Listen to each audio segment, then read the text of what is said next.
Hello, everyone. Oh, hi there, everyone. My name is Scott Walters, and this is the Walters Wanderings Travel Podcast. Today, I have a special guest from CBS News who covers the world of travel, business, and other things. And we'll be talking with her about her adventures and misadventures along the way, covering news all around the world. But before we do that, I do have a special promotion. If you go ahead and you book a trip of 4 nights or more with me and mention the word Wendy or mention CBS, I will get to you $50 off of your trip cost. So it's 4 nights or more because, quite honestly, to me, a vacation, if it's less than 3 days, isn't really a vacation. It's kind of like a getaway. So we'll get you set up. Any trip at all to any destination you can dream up, we'll take care of it. So with me today is Wendy Gillette. She is a reporter for CBS News and has been for a while. Before that, she's been in places as far-flung as Montana and Maine, but she's a native of the New York metro area, and I'm sure she much prefers being here in the Big Apple than some of those other locations. But she's also an itinerant and intrepid traveler. She's traveled over 60 countries around the world, so we're going to talk about that and how one reports news from faraway places and some of the travel adventures and misadventures she's had. So, Wendy, thank you for being on the podcast today. Of course. Thanks for having me. So let's start with the beginning.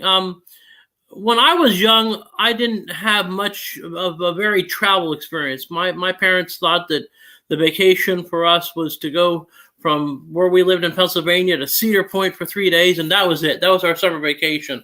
I didn't have a chance to do much real, traveling around except for my grandfather, who took me on a 3-week camping trip, and it sort of opened my eyes to a lot of things, not just to how to properly tie knots and all. He took us to all kinds of historical places and such around the Northeast, me and my brother, for 3 weeks back one summer when I was a child.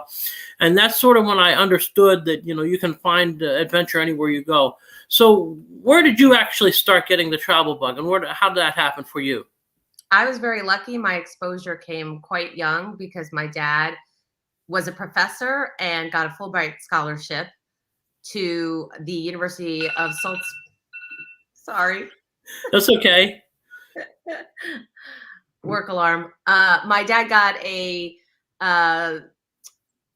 Fulbright scholarship to the University of Salzburg in Austria. Nice. And so when I was 11 years old, we went to Austria for a year. So I went to 10 countries, I would say, before I was 12 years old. So, well, yeah, you can knock them out. They're pretty tightly compact, and it's an easy train ride. And it's not just the Sound of Music, venues when you're in Salzburg. There's a whole lot more to see in that neck of the woods. Yeah, so I had the exposure so young, and that's really what exposed me to travel, and I got the travel bug then. And I came back, and I was a completely different person. All my classmates were exactly the same and had stayed in East Brunswick, New Jersey for the year, but I had been to Germany and Hungary and Liechtenstein and felt like I was a different person, and had been I learned how to speak German and had been to all these different countries and seen all these different things, and just was completely different. And that changed my life forever. No doubt. And obviously it's a lot of fun to be able to, do that and have the parental support there as his dad is teaching his classes at the university. And you can go ahead and find all those wonderful places nearby that you can go to. So you go to college, you get out of college, you get a first job apparently in Montana, as I'm to understand. Grad school, actually. I took a year off in between, worked at a newspaper, and was pursuing acting in New York City, and decided that was a really tough career. And it didn't take long for me to decide that I didn't really want to do that. So went to grad school, Boston University, and then got my first job in Great Falls, Montana. And that was definitely culture shock, very different than the Northeast. But it was a wonderful experience to be able to go to a very different part of the United States where agriculture stories were big, and just a completely different way of life. And then that took me to Portland, Maine, and then Tucson, Arizona, and then Cleveland, and then finally New York. So every different city obviously very different kinds of stories. In Portland, Maine, it was fisheries and lobstering, and Tucson, it was illegal immigration, and I covered a bullfight across the border, and then Cleveland, it was the first market where it was top 15 in the country and professional sports and major market stuff. And so I got such a different view of life in all these different places. And when you're a reporter, you learn learn a little about a lot. And so you have to talk to people and get their stories and get a story quickly and get it on deadline, and take sometimes very complicated concepts, boil them down into easy to understand concepts, and put it on television, make it visual, make it correct with incredible deadline pressures. So, yes, and then do it in 90 seconds or less, or something like that. Yeah, around 90 seconds is the typical story on broadcast news. So it's not easy. People don't understand exactly what goes into it on a daily basis.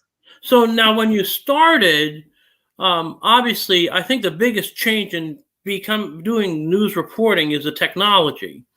I think the technology has really become something that's actually quite incredible. I mean, even now, we find a lot of news reporters are, basically, able to report and do their anchoring, as it were, from home. I've seen a lot of the weather people. I've seen a lot of the news people. When I listen to CBS News on the Hour, I'll hear Peter King from Orlando, and he's not from New York. And then there'll be somebody else reporting from Chicago. They're doing the reads, as they call them, of the news, and I find it very fascinating. So, what was the biggest technological help that you've seen over the years? Well, the gear has just gotten so much smaller for TV and for radio. When I started out in Great Falls, Montana, we were shooting on 3/4-inch gear, which is an enormous camera, enormous tapes, and enormous batteries too. Don't forget those batteries on a belt. Batteries, very heavy equipment. And I was shooting by myself, and it had all the equipment. I remember walking upstairs the courthouse in Great Falls, and it was 3 floors to get up to the room where they did arraignments. And that equipment had to weigh 85 pounds. And I'm 5'4" and not that large. To get that stuff up the stairs and be hustling, because sometimes the arraignments would come up rather quickly and you wouldn't know exactly what time they were happening. And I was the court reporter. And to be hustling up those stairs with that amount of equipment and try to manage all that and try to get into court. And I remember the judge would always be giving me a dirty look because I'd be running into court late. Right, huffing and puffing, and with your gear, trying to make sure that it doesn't make big thuds when you put it on the floor. Yeah, and then trying to load the tapes in, and everything was loud. And putting the battery on and putting the tapes in, everything was just loud. And that judge just hated me because I would make such a racket when I would try to set up. And now I shoot, because I do travel stories around the world and shoot a lot of my own content. And I have a DSLR, which is fantastic and shoots about 3,000 times better than that 3/4-inch. Amazing. And I can go through security with that DSLR, and I just have a small tripod and a small light that is fantastic, and tiny little batteries, and everything is small and easy and is so much better. So that's the biggest advancement. And in terms of radio, it's the same thing. I'm also a national radio anchor for CBS News, and we are doing things that I never thought would be possible during the pandemic. We were always in a studio anchoring. There were some remote anchors, but they had their equipment all in one place, and it was set up with the help of an engineer. And during the pandemic, we got sent equipment and we set it up, and it's a roadcaster connected to a microphone and computer, and we run it through a computer, and it's basically a software program. And I've now done newscasts and anchoring around the world, and I travel with my gear, and I've anchored national radio newscasts from Mexico, from the Maldives, from Las Vegas hotel rooms, from Atlantic City, from all kinds of places. And I never, ever thought that that would be possible. Well, let's talk to that a little bit, because I think the most important thing is when you or somebody else is doing the remote kind of anchoring thing, the sound quality is no different than if you're in the regular studio, which is really fascinating. But let's talk about the Maldives, because I remember reading something on your social media where you were like this close to not making a broadcast with all of your gear. Can you sort of relay that story and how that works, that you're able to plug in at the last second? Yeah, well, I think that particular day I had a flight, and there were delays. It was monsoon season, and I think well, I had a flight that was delayed by several hours, and I had to take in the Maldives, if you have never been there, all the resorts are on their own private islands, so you have to take to many of them, you either have to take a boat or you have to take a seaplane. That particular one, I had to take a seaplane, and I had to take a plane first and then a seaplane because I was going from resort to resort. And it was just the first plane was delayed, and just everything was going wrong that day.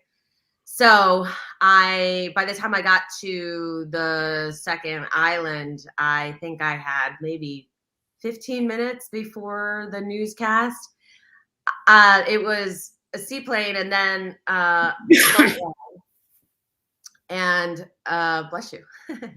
And on the boat ride, they had Wi-Fi, and I was getting the newscast ready. It was the bottom of the hour, so it was only a minute. And I had very little time to plug in my equipment, but I've gotten pretty fast at it.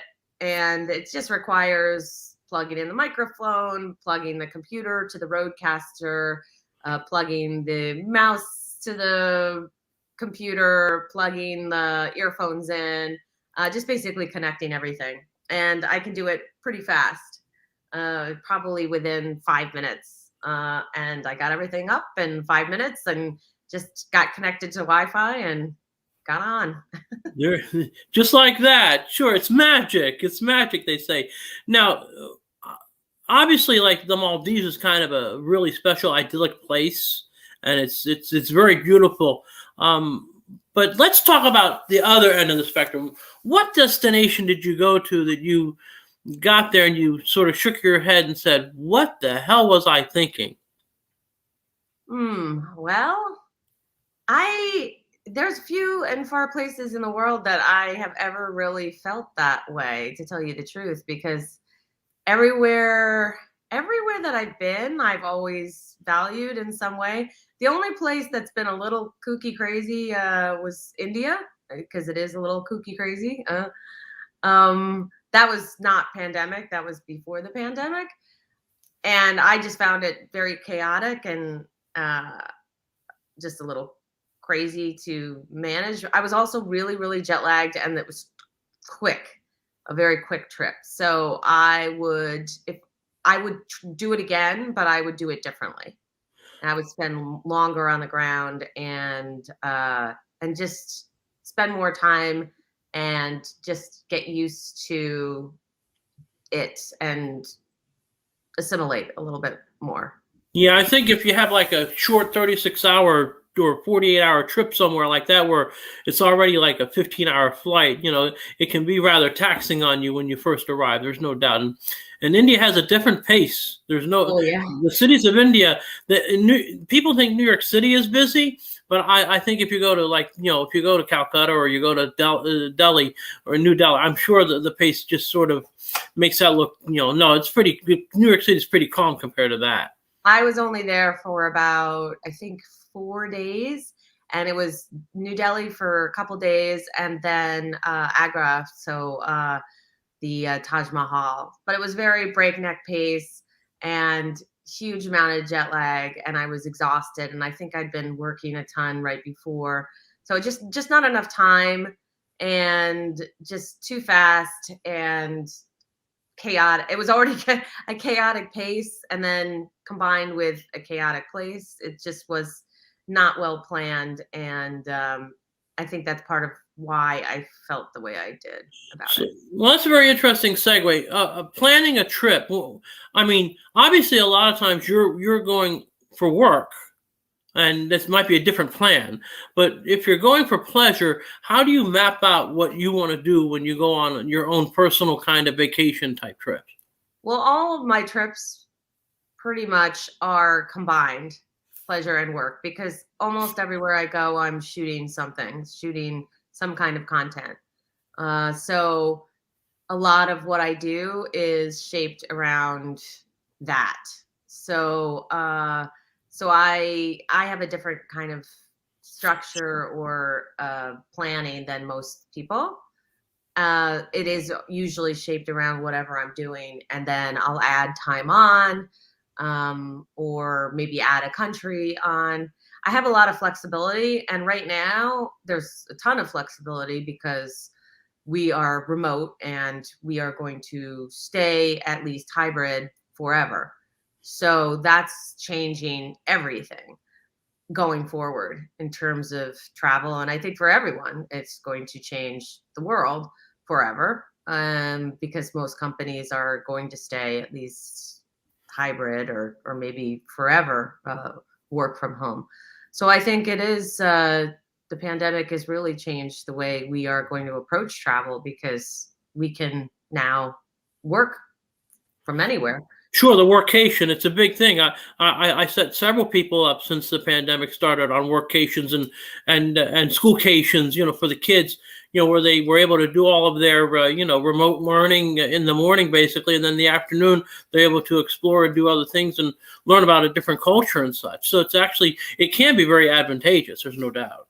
Yeah, it is interesting to me, though. So even though people can do it, a lot of people don't and are still stuck in the mode of saying, well, I just don't feel comfortable, or I have my home base. And I said, well, all you need is Wi-Fi. They don't even have the setup. They don't even need to have a huge amount of equipment like I do, and bringing my radio equipment.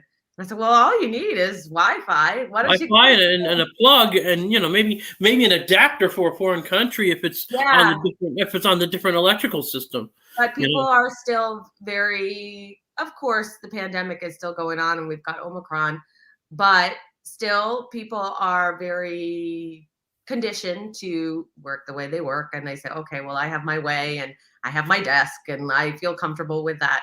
But I think people will get more used to the idea, maybe when Omicron fades or the pandemic is behind us, to doing different things and getting out there and realizing that they can go somewhere else, and that there will be a desk and there will be Wi-Fi, and they can go to France and go to a chateau or go to wherever, and they can still work. That's right. You go to a castle in Ireland, and then you can have a pint in the pub and all of that. I get it. It sounds like a plan to me. What do you think are the travel trends for 2022 and maybe into the beginning part of 2023? What do you think are going to be the big hits and maybe the big misses? Well, I think still domestic is going to be more popular than international initially. I think people do have those dream trips, but I think people are reluctant still because they are not knowing what's going to pop up. I think last year a lot of people said, "Oh, I'm gonna go. I gotta go. I gotta plan that dream trip." And then Delta popped up, and then Omicron popped up, and I think people are, I think, still reluctant to make that big plan because they don't know what's coming. But on the other hand, people are really sick of it. So, Well, that's true. I think people are starting to get, for lack of a better term, cabin fever, perhaps, and because I've seen an uptick in my personal business, I must say, and it's actually a very good thing, of course. And yes, the domestic side of things is still really, it's percolating quite heavily.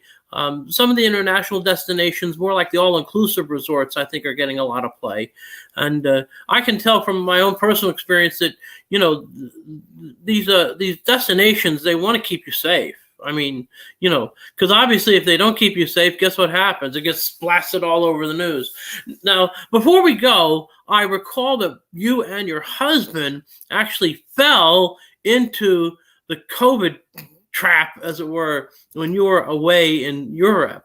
Do you want to speak to that and how it worked for you and how it worked out? Because I think it's important that if someone does test positive and actually becomes under the weather, what goes on, especially if you're in a foreign country. I think it's a really important point.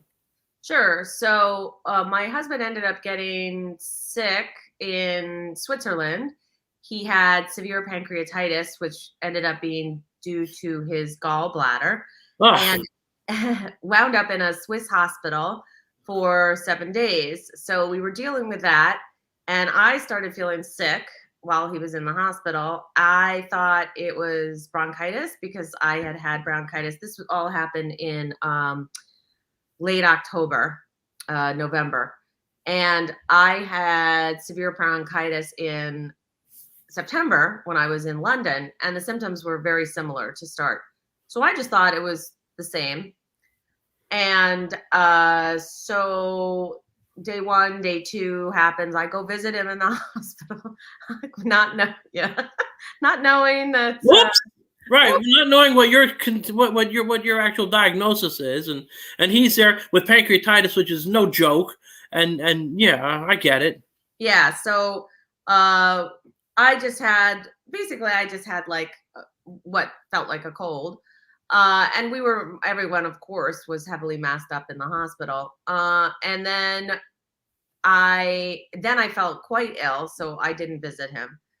And then he was let out of the hospital. So for a day, I didn't visit him. And then he was let out, and we got tested to fly home. And they said when we went to the testing center, which was outside, do you have any symptoms? And I said, well, I think I have bronchitis, but I do have, cold symptoms. And I don't think I have COVID because I didn't have any loss of taste or smell or any of the symptoms. And I also Yeah. had a productive cough. It was not symptoms that I thought were COVID at all.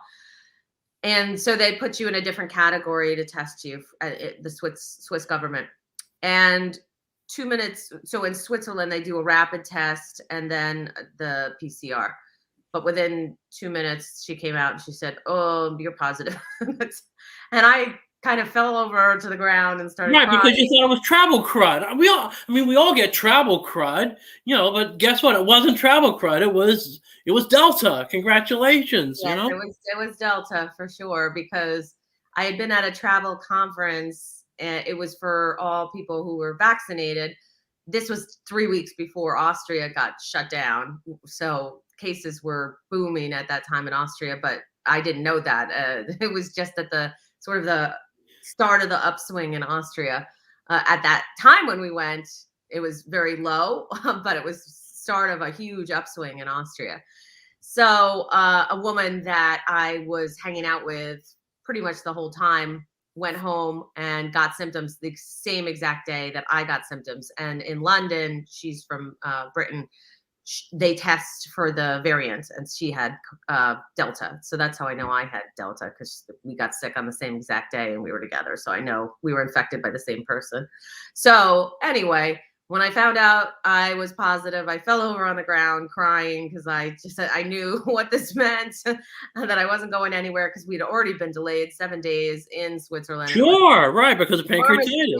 Expensive, and he had already been in the hospital for 7 days, and so it was just already a nightmare that turned into another nightmare. And at that point, Ray was negative. And so the Swiss government said he could go home, and he wanted to stay with me because I was sick. I said, "Oh, no, you go home," because I was afraid that I said double mask because in case you are Right. Turn positive later, sure. Yes, just to be careful. Don't eat on the plane. I didn't want him to infect anyone else if he was carrying it. But I didn't want him to then be positive later in Switzerland, and then this whole nightmare would Right. It's like continue. it becomes even more elongated. Sure. Right. So So how long were you actually in quarantine after you kicked your husband back to the States?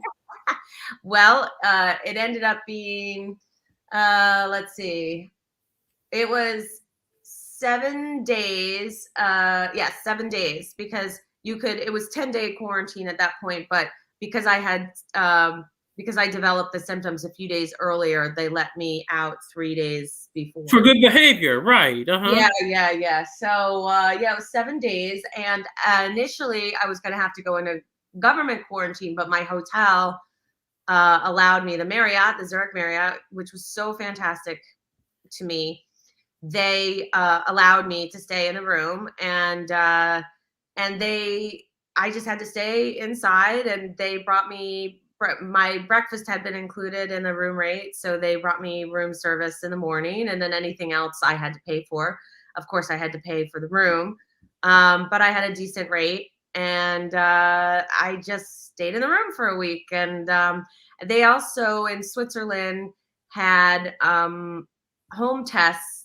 Every citizen, this was very early on, Right. that they got 6 tests from the government per month, and they'd been doing that for months. So someone very nice at the hotel got their allotment and gave them to me, and so I tested within like 5 days or 5 days of the quarantine. I was already testing negative. But you had to wait it out because those are rules, and we understand that. So it wasn't the most horrible quarantine.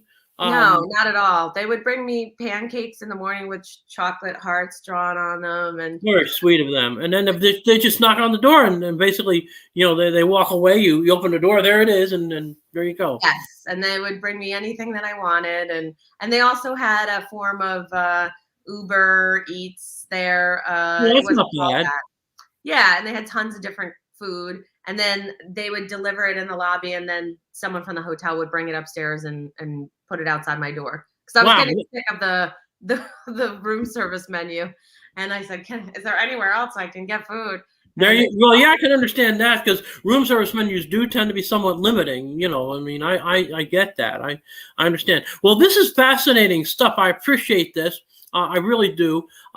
Is there any extra stuff you want to add at the end here before we say goodbye? Anything else and words of wisdom you might want to impart for travelers in this day and age? Well, I think just do a lot of research on the restrictions of the place that you're going, because I've heard a lot of stories about people not knowing exactly what the rules are, and they keep changing. And I think that's really important to have a travel advisor these days, because yeah, we're on top of it. I get the old email clings at least 6 times a day with something different from somewhere, and then I do have other online resources that I use that do their best to be up to date. But it's, as I like to tell people, the only constant in this world is change. So you just have to sort of roll with the punches. But there are some methods of travel that are actually easier and better and safer, and I think that's the bottom line. Yeah, I traveled all around the world actually during the pandemic, and I was very fortunate. I never got it until I got it. Yeah, right till the end, right. But it ended up being a good thing, because I got it sort of before everyone. So many people, of course, got it with Omicron, and we had a lot of staff shortages at CBS in December. And I knew I wasn't going to get it, so I was very available. You were vaccinated, and you had natural immunity on top of it, so you were just ready to go ahead. Okay, put me in, coach. I'm ready to go. I was just That's right. And now I'm about to get my booster, because I had to wait 3 months to get my booster because I have so high naturally. Yeah, I understand how that works. So, well, listen, I think in the end, it's one of these things that, the old "it too shall pass" routine, and I think we learn a lot about ourselves and about our world when these things happen. There's no doubt about that. Well, we'll never be the same. That's for sure. Never, ever. Well, listen, I really appreciate you being on with me, Wendy, so much. This is one of my best episodes. I can say that without any hesitation. And I really appreciate you. And we'll be watching you on CBS and listening to you on CBS Radio. And do you have any other platforms that you're on that people should be looking at for you? Just Instagram, which is Wendy Gillette NY. All right, so look for her Instagram. She does a lot of good stuff there, and like I say, I really appreciate having Wendy on. And again, if you go ahead and book a 4-day or longer vacation, and you mention Wendy or CBS, I'll knock off $50 off the price for you, so you can go ahead and buy a couple of lattes or something. So I really appreciate it. Thank you, Wendy, so much. And this has been the Walters Wanderings Travel Podcast. We'll be back with another edition real soon. Thank you so much. Sure.